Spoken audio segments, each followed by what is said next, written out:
നമ്മൾ പറഞ്ഞിറങ്ങിയപ്പോൾ കിട്ടിയ സ്വീകരണം കൊള്ളാം. ഇതുപോലെയെല്ലാം വെറൈറ്റി ആയിരുന്നെങ്കിൽ വളരെ നന്നായിരുന്നു. എന്റെ ചേട്ടാ, നമ്മളെ വെൽക്കം ചെയ്യാൻ വീട്ടില് വെയിറ്റർ വെയിറ്റിംഗാ. ചെല്ലേ, ചെന്നെന്റെ റൂം വൃത്തികേടാക്കി റെഡിയാക്കി വെക്കേ. എന്തോന്ന് വെയിറ്ററോ? ഞങ്ങളെ കണ്ടിട്ട് വെയിറ്റർ ആയിട്ട് തോന്നുന്നോ? അയ്യോ, ഇവരോട് ക്ഷമിച്ചേക്ക്. സത്യത്തിൽ ഒരു വാച്ച്മാനും വെയിറ്ററും തമ്മിലുള്ള വ്യത്യാസം അറിയില്ല. ആരാണ് നിങ്ങളൊക്കെ?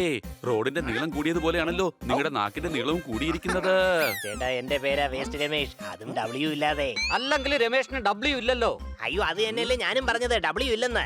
ഞങ്ങൾ കാണനഗറിൽ നിന്ന് ഹോളിഡേ ആഘോഷിക്കാൻ ഈ വില്ലിൽ വന്നതാണ്. വെയിറ്റേഴ്സ് ആയ നിങ്ങൾ ഞങ്ങളെ നന്നായി നോക്കിക്കോണേ. പിന്നൊരു കാര്യം, ഞാൻ പിസ്സ രസഗുള കഴിക്കാറില്ല. അതിന് രസഗുള കൊണ്ടാരും പിസ്സ ഉണ്ടാക്കാറില്ലല്ലോ.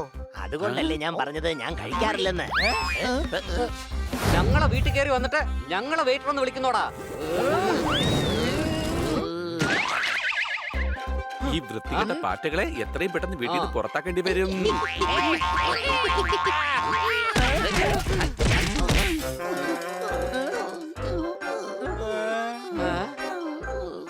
ഇവന്മാര് പറഞ്ഞ കേക്കില്ല, തല്ലി പുറത്താക്കേണ്ടി വരും. ഈ വെയിറ്റർ എത്ര കഠിനാധ്വാനിയാണ്. ഓടി നടന്നല്ലേ ജോലികളെല്ലാം ചെയ്യുന്നത്. പക്ഷെ എന്തിനാണ് ഇത്ര ദേഷ്യം? മാത്രമല്ല, എന്തിനാ ഇങ്ങോട്ട് ഓടി വരുന്നത്? എടാ, ഓടിക്കോ.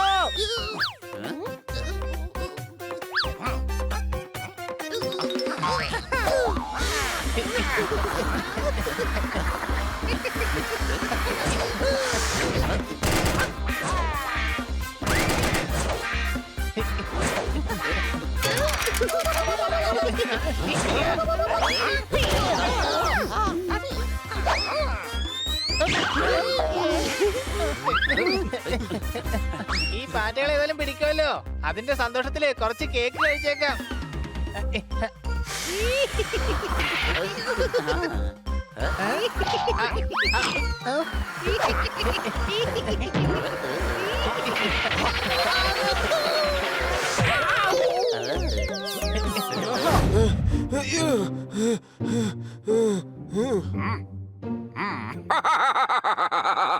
ചെല്ലത്തത്തമ്മേ ചെല്ലത്തത്തമ്മേ, തത്തകളുടെ കൂടെ കൂടി നിനക്കും ചിറക് മുളച്ചല്ലോ. അതും വെച്ച് പറന്നാണോ വന്നത്? ഞങ്ങൾ ഒരുപാട് നാണം കെടുത്തിയിരിക്കുകയാണ്. എന്റെ അമ്മച്ചിയാണ് സത്യം. അവന്മാരെ ഞാൻ വെറുതെ വിടില്ല. അല്ലെങ്കിൽ തന്നെ നീ കഷ്ടപ്പെട്ട് ബുദ്ധിമുട്ടി അവരുടെ കയ്യിൽ നിന്ന് പറന്നാണ് ഇവിടെ വന്നിരിക്കുന്നത്. ആ തത്തകൾക്ക് ഇത്ര ധൈര്യമോ? തത്തകളും മാത്രമല്ല, അവിടെ ഡോഗിയും പൂച്ചകളും ഉണ്ട്. മൊത്തത്തിൽ 6 പേരുണ്ട് ബോസ്. അപ്പൊ നിന്നെ അവർ തോൽപ്പിച്ചു. ആ പീറ പൂച്ചകളും ഡോഗും നിന്നെ പറവറപ്പിച്ചു അല്ലേ? ബോസ്, അവർ വളരെ ശക്തരാണ്. എന്നെ കളിയാക്കി ചിരിക്കുകയാണോ? പിന്നെ ഞാൻ എന്താണ് ചെയ്യേണ്ടത്? പൂച്ചകളുടെ ഡോഗിന്റെ കയ്യിൽ നിന്ന് അടി മാറ്റോണ്ട് വന്നിരിക്കുകയല്ലേ നീ?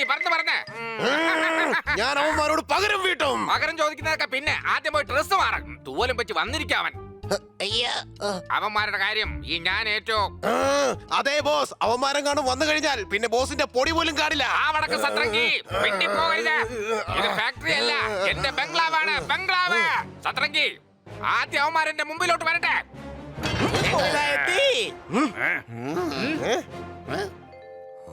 എടാ ചിറക് തങ്കപ്പാ, പുറത്തോട്ട് വാടാ. ചിറക് തങ്കപ്പനെ ഇടിക്കാൻ പോകുന്നത് നീയാണോ? അല്ല, ഞാൻ കമന്ററി പറഞ്ഞതാ. ഇടി കൊടുക്കുന്ന ചേട്ടനാ. നശിപ്പിച്ചു. ആ കാട്ടുകളനെ ഹണിയും പണിയും എനിക്ക് മുമ്പായിട്ട് തന്നെ കിറ്റിയെ ക്രിസ്മസ് പാർട്ടിക്ക് ഇൻവൈറ്റ് ചെയ്തു. ഞാൻ അവൾക്ക് വേണ്ടിട്ട് ചൈനീസ് നൂഡിൽസ് ഉണ്ടാക്കി വെച്ചിരുന്നതാ. ഇനിയിപ്പോ അവള് വരുമ്പോഴേക്കും അത് പായസം പോലെ ആവുമല്ലോ. എടാ നിന്നെയൊക്കെ. അയ്യോ, സോറി സോറി സോറി സോറി പറയടാ, അല്ലെങ്കിൽ അടിച്ച് ഞാൻ കരട് കുറ്റി പൊട്ടിക്കും. ഞാൻ കഴിക്കാറുണ്ട് വേസ്റ്റ്. എന്റെ പേരാണ് വേസ്റ്റ് സുരേഷ്. ചേട്ടാ, ഞങ്ങൾ ക്രിസ്മസ് ഹോളിഡേ ആഘോഷിക്കാൻ പോകുന്ന വഴിയാ. അഡ്രസ് എഴുതിയ പേപ്പർ എന്റെ കയ്യിൽ ഉണ്ടായിരുന്നു. പക്ഷെ ആ പേപ്പറില ഞാൻ സമോസ കഴിച്ചത്. ചേട്ടാ, ഞങ്ങൾ വില്ലയിൽ പോയി അടിച്ചു പൊളിക്കാൻ പോവുകയാണ്. ദുർഗന്ധത്തിന്റെ സ്പ്രേ അടിക്കും, വേസ്റ്റ് കൊണ്ട് തോരണങ്ങൾ തൂക്കും, കലയ്ക്ക് മറിക്കും ഞങ്ങൾ. അഡ്രസ് അറിയാമെങ്കിൽ താങ്കൾക്ക് നന്ദി, അറിയില്ല എങ്കിലും നിങ്ങൾക്ക് തന്നെ നന്ദി. പോവാടാ. ഹണിയും പണിയോട് പ്രതികാരം ചെയ്യാൻ ഇതിനേക്കാൾ ഒരു നല്ല സന്ദർഭം കിട്ടുകയില്ല. അതെ, നിങ്ങളുടെ ഹോളിഡേ വില്ലയുടെ അഡ്രസ് എനിക്ക് നന്നായിട്ട് അറിയാം. വളരെ നന്ദിയുണ്ട്. താങ്ക് യു പറ. എന്നിട്ട് നമുക്ക് വേഗം ഇവിടുന്ന് പോവാം. നമ്മൾ ഹോളിഡേ വില്ലയിൽ എത്തിക്കഴിഞ്ഞാൽ പിന്നെ നമ്മുടെ ലൈഫ് ജിങ്കാലാല.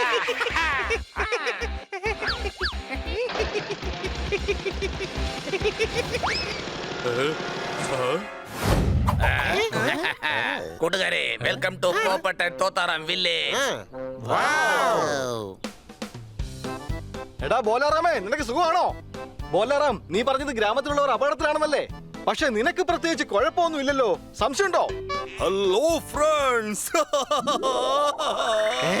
കൂട്ടുകാരെ ഇതെന്തോ തത്തയാ? ഇതിന്റെ ഒരു സൈഡിലെ ചിറകുള്ളല്ലോ. ബോലാബായി, ഇത് പുതിയ സ്റ്റൈലാണല്ലോ. ഒരു വശത്ത് ചിറകുണ്ട്, മറുവശത്ത് ചിറകില്ല. എടോ, ഇത് സ്റ്റൈലൊന്നും അല്ല. ഒരു ഭാഗത്തെ ചിറകല്ല, ചിറക് തക്കപ്പറ്റ ആൾക്കാരെ കൊണ്ടുപോയി ഞങ്ങളുടെ നിറമെല്ലാം പോയേ. അയ്യോ.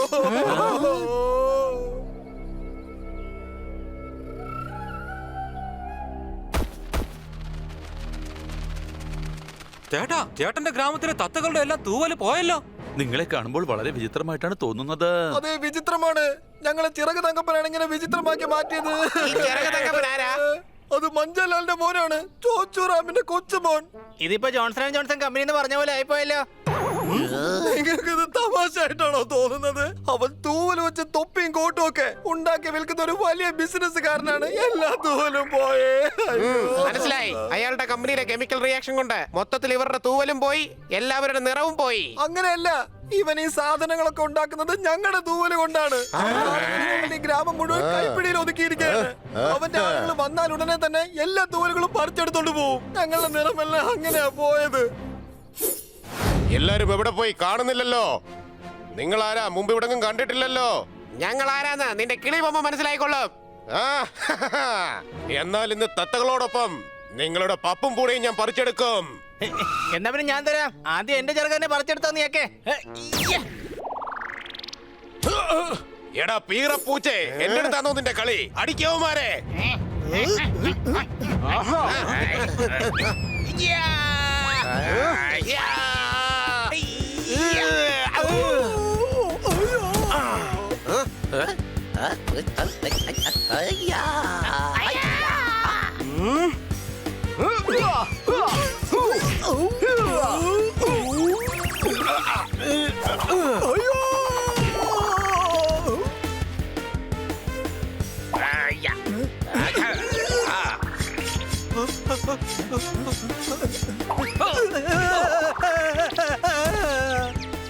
എടാ മരമണ്ടന്മാരെ, എന്തിനാ ഇങ്ങനെ നാണം കെടുത്തുന്നത്? നേരെ നിക്ക്, എന്നിട്ട് അടിക്ക.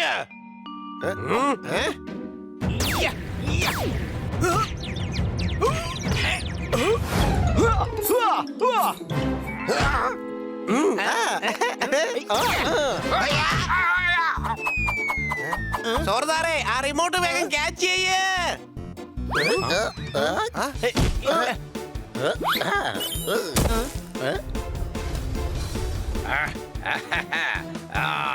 എടാ തങ്കപ്പ, ബോക്സ് പറന്നുപോയി. ഇനി നിന്നെ ഞാൻ പറപ്പിക്കാം. നോക്കി നിൽക്കാതെ പോയി അടിക്കടാ. നന്നായി പറന്നടിക്ക്, വേഗമാകട്ടെ.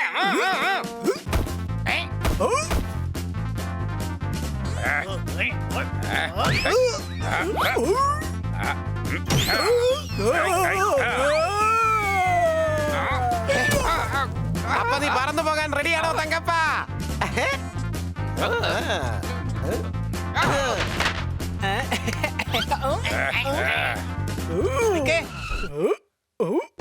സ്വന്തം ബോസിന് ഓർഡർ അനുസരിക്കില്ല നീ?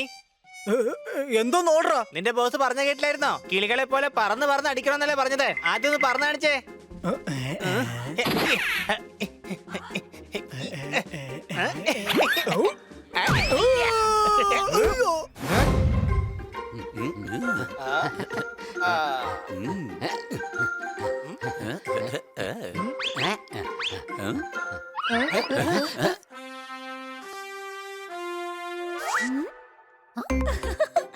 കണ്ടോ കൂട്ടുകാരെ, വൈകിട്ടത്തെ ക്ലേ കോമ്പറ്റീഷന് വേണ്ടി ഞാൻ സ്റ്റാച്യൂസ് ഉണ്ടാക്കിയിട്ടുണ്ട്. ദാ നോക്കിയേ, ഇത് കുതിരയുടെ സ്റ്റാച്യു, ഇത് പുലിയുടെ സ്റ്റാച്യു, ഇത് കുരങ്ങന്റെ സ്റ്റാച്യു.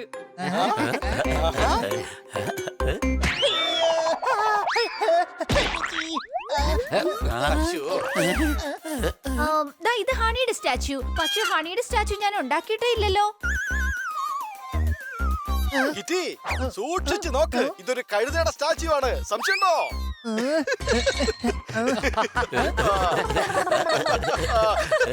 പിന്നെ ഇതെന്റെ മാസ്റ്റർ പീസാ.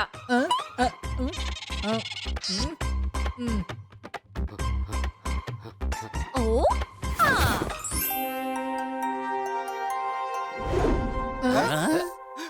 അയ്യോ കൂട്ടുകാരെ ദേ നമ്മുടെ കന്നാസാറും കളിമണ്ണിൽ വീണ് വേഗം അദ്ദേഹത്തിന് പുറത്തെടുക്ക് വേഗോട്ടെ. അയ്യോ അല്ലല്ല, ഖന്നാസാർ കളിമണ്ണിലൊന്നും വീണിട്ടില്ല. ഇത് ഖന്നാസാറിന്റെ സ്റ്റാച്യൂയാ.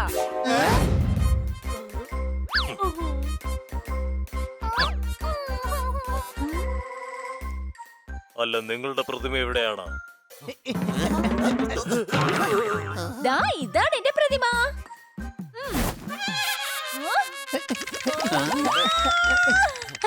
കിറ്റിയുടെ ദേഷ്യം കണ്ടിട്ട് ട്രാഫിക് സിഗ്നലിന്റെ റെഡ് ലൈറ്റ് ആയിരിക്കും ഓർമ്മ വരുന്നത്.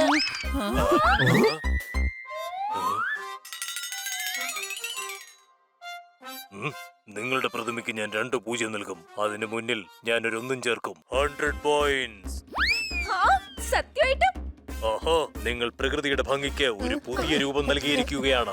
I am impressed. നിങ്ങൾ വേറിട്ട് ചിന്തിച്ചാണ് ഈ പ്രതിമ ഉണ്ടാക്കിയിരിക്കുന്നത്. ഈ കോമ്പറ്റീഷനിലെ വിന്നറാണ് കിറ്റി.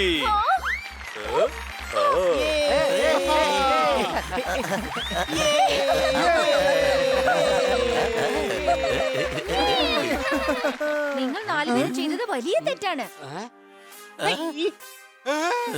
പക്ഷെ എനിക്കതിലൂടെ നന്മ മാത്രമേ ഉണ്ടായുള്ളൂ. അതുകൊണ്ട് ഈ തെറ്റ് ഞാൻ ക്ഷമിച്ചിരിക്കുന്നു.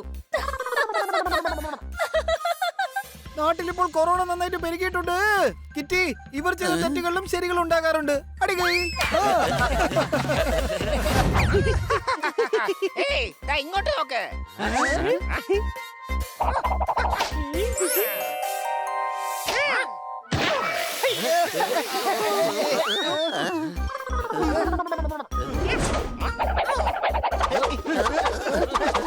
ഇത് ഞങ്ങളുടേതാണ്. മാത്രമല്ല നിങ്ങൾ ഇവിടുത്തെ വെയിറ്റേഴ്സും ആണ്. എന്റെ മൊത്തം നീക്ക് സോസ് ഒഴിച്ചല്ലേ. ഇനി നിങ്ങൾ രണ്ടുപേരും ഞാൻ ബർഗർ ആക്കാണ്ട് വിടൂല. സോസ് ഒഴിച്ചപ്പോ യുവമാർക്ക് ഇവിടെ കൂടുതൽ വൃത്തികേടായി കിട്ടി. സംശയമുണ്ടോ?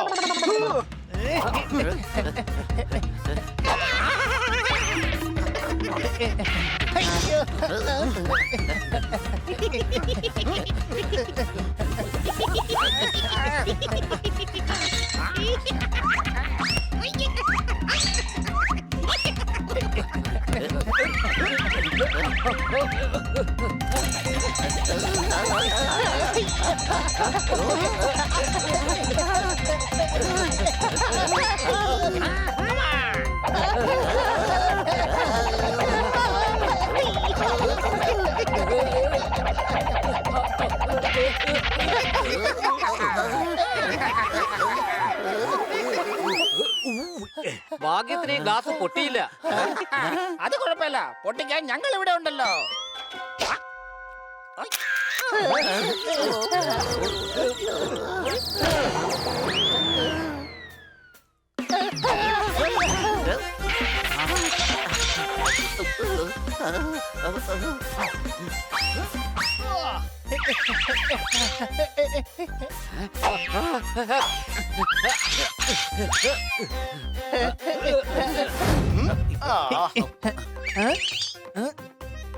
കുറച്ച് വീതി കൂട്ടെ, കുറച്ച് നീളം കൂട്ടെ, അല്പം വലുതായിക്കോട്ടെ. അയ്യോ, നീളം കുറഞ്ഞു പോയെന്നേ. കുറച്ച് ചക് ചക് ചക്. ചടപട ചടപട. നീ ഈ ചടപട ചടപട കൊണ്ട് ഉദ്ദേശിക്കുന്നത് എന്താ? അയ്യോ, ഞാൻ പറഞ്ഞതേ ചടപടാന്ന് ജോലി തീർക്കാനാ.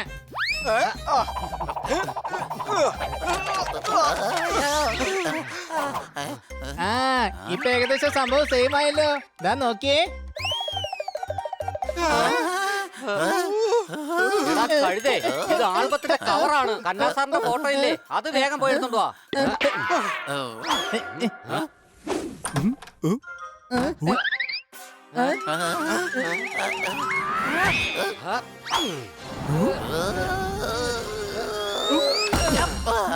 എന്റെ പിള്ളേരെ, റേഷൻ കടയിലെ സ്റ്റോക്ക് തീരാറായി. അരി വേഗം പോയി വാങ്ങിക്ക്. കിറ്റി ഉണ്ടാക്കിയ പ്രതിമയില്ലേ, അത് എന്നെയും കൂടെ ഒന്ന് കാണിക്ക്. അടികൈ. ഹണി, പ്രതിമ സൈഡിലേക്ക് കൊണ്ടുപോ, എന്നിട്ട് ഒളിപ്പിച്ചോ.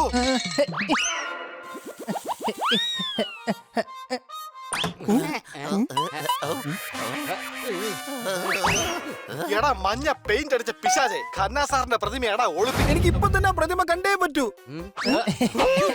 ഇപ്പോഴാ ഓർമ്മ വന്നത്. കിറ്റി അവളുടെ പ്രതിമ അവളുടെ കൂടെ കൊണ്ടുപോയായിരുന്നു. ഞാൻ അതങ്ങ് മറന്നുപോയി. എന്റെ പിള്ളേരെ ഈ ശബ്ദം എവിടുന്നാണ്? അത് പിന്നെ എന്റെ തലയ്ക്കകത്തുനിന്നുള്ള ശബ്ദമായിരുന്നു. ഇന്നലെ എനിക്ക് ഭയങ്കര ദാഹമായിരുന്നു, അതുകൊണ്ട് വെള്ളം ഞാൻ കുപ്പി അടക്കം അങ്ങ് വിഴുങ്ങി. ഇപ്പതാ ഇങ്ങനെ കാണിക്കുമ്പോഴേ കുടുകുടു എന്നുള്ള ശബ്ദം കേൾക്കുക. കുടുകുടു വണ്ടി കുടുവണ്ടി കുടുകുടു വണ്ടി കുടുവണ്ടി.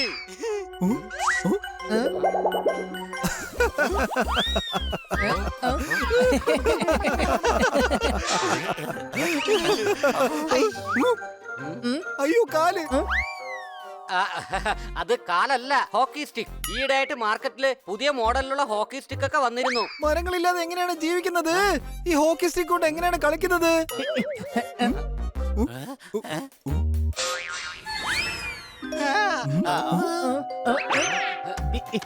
കന്ന സാറേ, ദേ അടുത്ത സ്റ്റിക്കും കിട്ടി.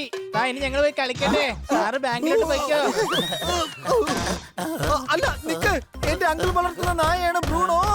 എന്റെ വീട്ടിൽ നിന്ന് നിങ്ങൾ എന്നെ തന്നെ ഓടിക്കുവാണോ?